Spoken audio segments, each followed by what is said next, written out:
Bienvenue au programme de la technique présenté par Wolfgang Rudolph. Bonjour et bienvenue.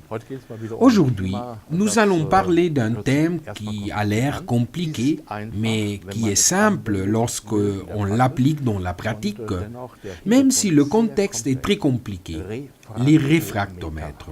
En fait, c'est lorsque la lumière passe d'un milieu à un autre, avec une densité différente, il y a donc une réfraction de la lumière. Nous allons essayer d'expliquer ce que cela signifie. Nous savons qu'il est possible de déterminer la densité d'un liquide par le poids. Ceci, nous pouvons l'observer par exemple avec ce thermomètre. Il intègre des boules en verre qui sont remplies de liquide coloré. Sur la partie du bas, une plaque qui indique la température actuelle est fixée. Vous pouvez le voir ici. Bien. Au plus l'eau est chaude, au plus elle s'étend. Nous savons cela. Et au plus elle s'étend, au plus la densité diminue et quelque chose commence à descendre. Nous voyons ici cette boule jaune qui commence à descendre. Il s'agit de la température actuelle. La plaque indique qu'il fait 25 degrés. Pensons à d'autres milieux, les poissons, les sous-marins. Ils utilisent tout le même principe. L'eau possède une densité différente selon la profondeur, donc la colonne d'eau est de plus en plus grande. Et à travers les bulles d'air, aussi bien les poissons que les sous-marins peuvent monter et descendre de profondeur. Les nuages utilisent le même principe dans l'air. Bien, nous revenons à l'eau. Ce thermomètre fonctionne grâce à la densité de l'eau. Nous avons sûrement tout déjà vu cela. Il existe pour des différentes applications. Ici, par exemple, lorsque l'hiver arrive, vous pouvez vérifier la concentration du liquide antigel dans l'eau. Pour cela, nous l'introduisons dans l'eau, nous aspirons un peu, et donc, ce corps flottant qui est taré avec précision se submerge jusqu'au point de lire la concentration de l'antigel. Dans ce cas, il m'indique l'étendue de la température. L'antigel devrait être chaud, donc la température de l'eau influence sur la densité. Nous venons de le voir avec le thermomètre. Cela existe aussi pour mesurer l'acide des batteries et pour beaucoup d'autres choses. Comme vous pouvez le constater, un excellent outil. Parlons maintenant du thème en question, de l'eau. Si j'introduis dans l'eau, attendez que je vous le montre. Je prends ma petite cuillère de sucre et je l'introduis dans l'eau. Si nous regardons bien, nous voyons une réfraction. C'est comme si la cuillère se tordait. Au plus l'eau est dense, au plus la réfraction est visible. Si nous regardons sur ce graphique ce qu'il se passe, en réalité, nous voyons que la lumière se répand de manière circulaire sur l'eau. Mais une fois qu'elle pénètre dans l'eau, la vitesse phasique change à cause de la plus grande densité de l'eau. Cela signifie que les phases sont plus unies et une distorsion se produit. Nous trouvons dans l'eau une forme de boule, elle n'est plus circulaire. Vous l'avez sûrement déjà vu, lorsque vous vous trouvez dans l'eau et vous regardez sous l'eau, peut-être à une profondeur de 1 mètre ou 1 mètre et demi, vous avez la sensation que le sol est beaucoup plus près. C'est cet effet.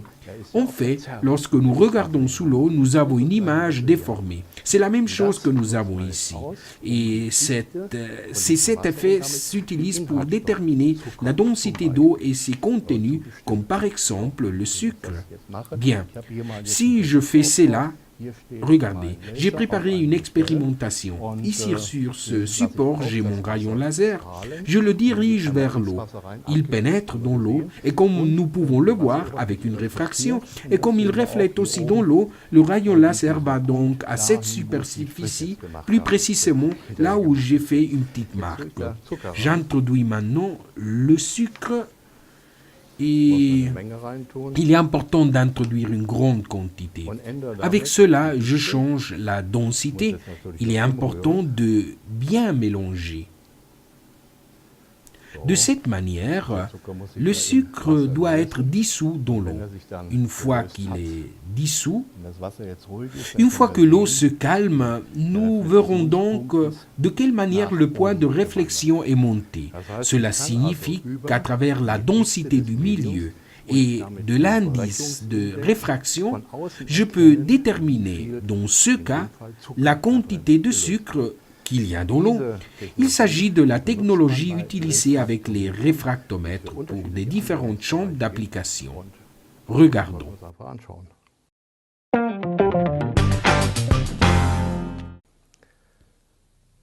Les vendages, c'est un événement de l'année. Pour nous, c'est amusant de prendre un raisin et de le goûter, même si pour les viticulteurs, il s'agit d'un travail assez difficile. Il s'agit d'une profession avec laquelle nous gagnons notre vie. Mais comment savons combien nous devons vendager? Vous pouvez bien sûr goûter un raisin et dire s'il est bon ou pas.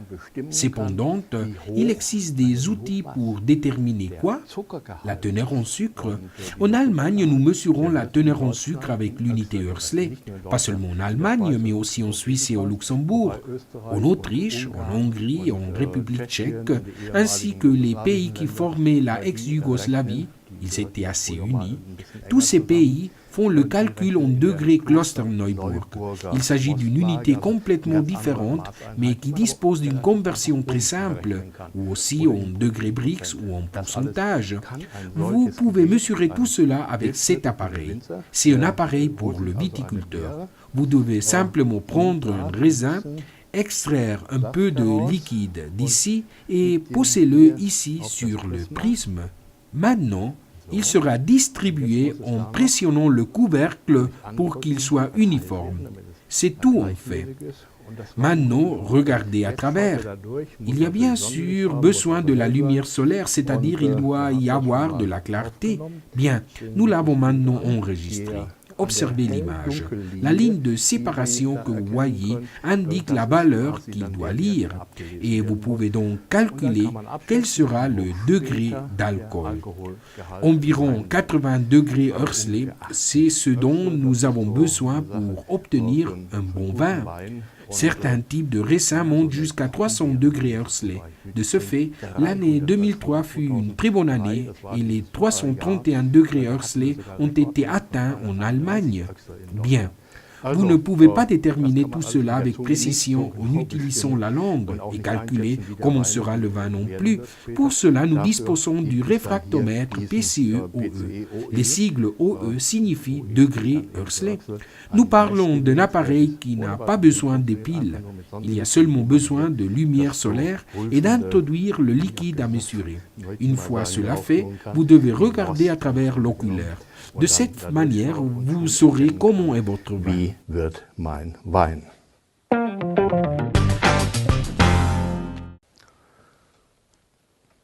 Lorsque vous devez travailler dans des environnements hostiles ou des lieux qui nécessitent des appareils résistants à l'eau, l'appareil HI 96801 sera alors parfait, un appareil résistant à l'eau. Il me permet de déterminer de manière rapide les degrés Brix entre 0 et 85%. L'appareil a juste besoin d'une demi-seconde pour mesurer, et cela dans une plage entre 10 et 40 degrés. C'est très simple. Allumez l'appareil et la première chose qu'il fait est de me saluer en réalisant un autotest. Il m'indique l'état de la batterie, il m'indique aussi la température. L'appareil détecte aussi la température du milieu. Dans le cas où la température du milieu est trop élevée ou trop faible, il me l'indiquerait avec un message d'erreur tel qu'indiqué dans le manuel d'instruction. Je prends maintenant mon échantillon et je l'introduis sur ce prisme qui, comme vous pouvez le constater, est en acier inoxydable. Regardez, comme cela, on dirait que j'en ai trop introduit. 2 gouttes sont suffisantes. Donc, maintenant, attendez, car je ne dois pas trop le bouger. Je commence la mesure. Il m'indique donc 26,7. C'est la valeur Brix pour cette solution sucrée que j'ai introduite dans l'appareil. Il s'agit d'un appareil idéal pour le secteur alimentaire. Je pourrais vérifier, par exemple, mes pommes ou contrôler d'autres types d'aliments. Ou regardez, je veux vous montrer quelque chose. Comme vous pouvez le constater, il est assez robuste. J'essaie de l'ouvrir. Ici, nous voyons un anneau d'étanchéité qui protège la pile, c'est-à-dire un compartiment résistant à l'eau. Vous pouvez donc utiliser cet appareil dans des environnements humides sans problème. Normalement, les instruments de mesure ne sont pas préparés pour travailler dans de tels environnements. Cet appareil, modèle HI 96801, vous pouvez l'utiliser pour le contrôle de qualité dans le secteur alimentaire, c'est-à-dire contrôler l'état de la marchandise, voir la qualité et les valeurs des produits. Nous parlons d'un appareil facile à utiliser, robuste et surtout résistant à l'eau.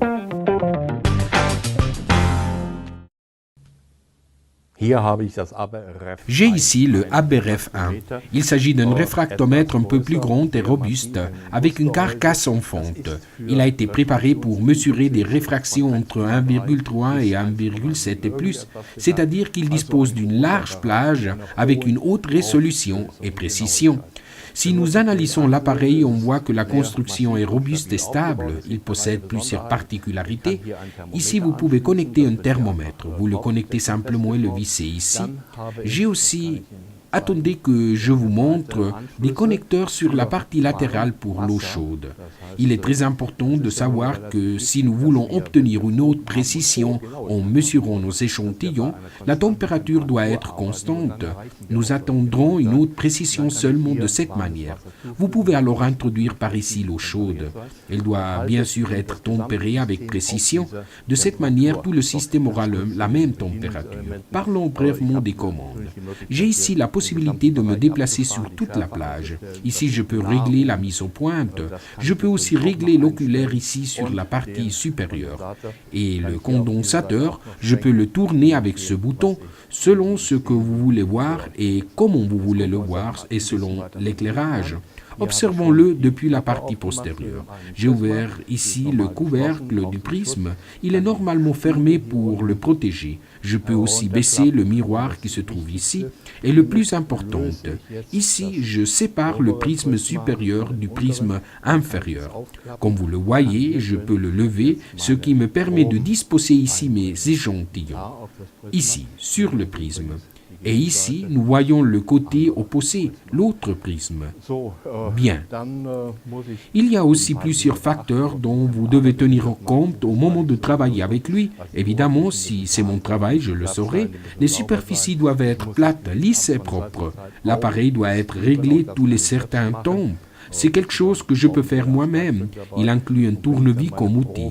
Et lorsque j'ai situé mon échantillon à l'aide de la pipette et que je le répartis uniformément, je referme alors le prisme. Avec ce bouton, je le ferme pour qu'il soit bien situé et pour que le liquide soit bien réparti de manière plate et lisse. Et je regarde alors à travers l'oculaire. Je tourne la roulette de la plage et je règle aussi la netteté. En fait, c'est tout. C'est malgré que la technique soit compliquée, je possède aussi un grand outil qui me permet de déterminer avec précision, par exemple, la teneur en sucre.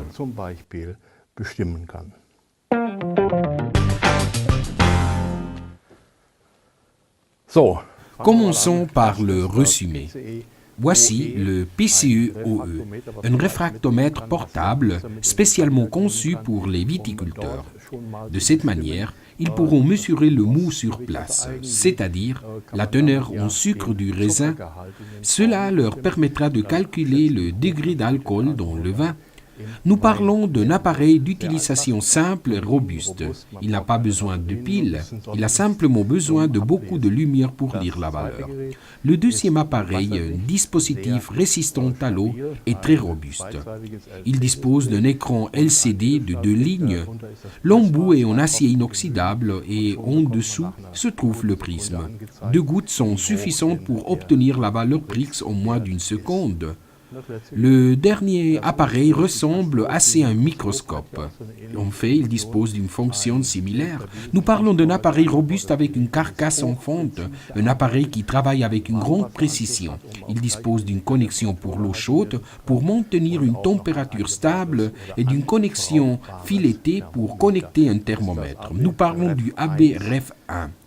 Je pense que cet appareil couvre n'importe quelle plage de mesure et détermine par exemple le niveau de saccharose et de fructose, c'est-à-dire des valeurs de sucre en solution liquide et bien sûr d'autres valeurs aussi.